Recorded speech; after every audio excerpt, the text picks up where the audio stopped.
I've seen social work make a difference. And quite frankly, that's why I teach. I hold high standards for my students because I think we need good social workers, because you are in situations with people who are very, very vulnerable.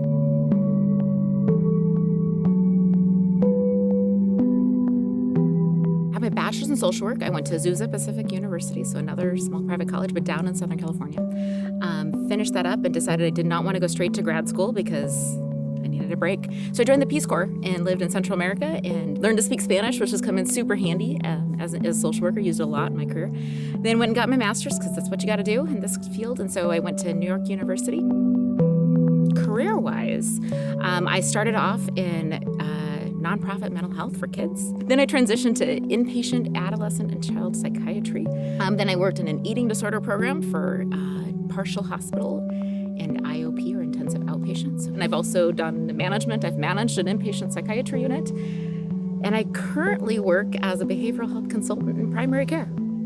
Over the course of a career, one thing I loved about social work and why I was drawn to the field, it's about helping people, but there's so many different ways you can do that. And you can all do that all with the same degree. I would say I'm endlessly curious about people's stories, how they think, how they tick. And so that curiosity kind of just keeps it fresh.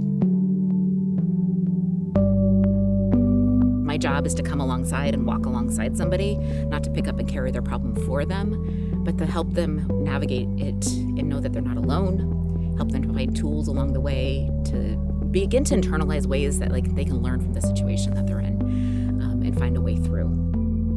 One of the trickiest things you have to figure out in this field is figuring out how to be able to do that again and again and again and again over years. In the field, you just figure it out as you go, and it's okay.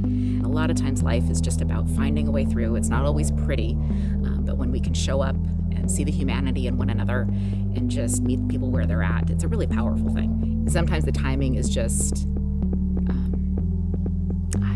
just unreal. You're at the right place, the right time when somebody needed it. And that's a really powerful, humbling place to be.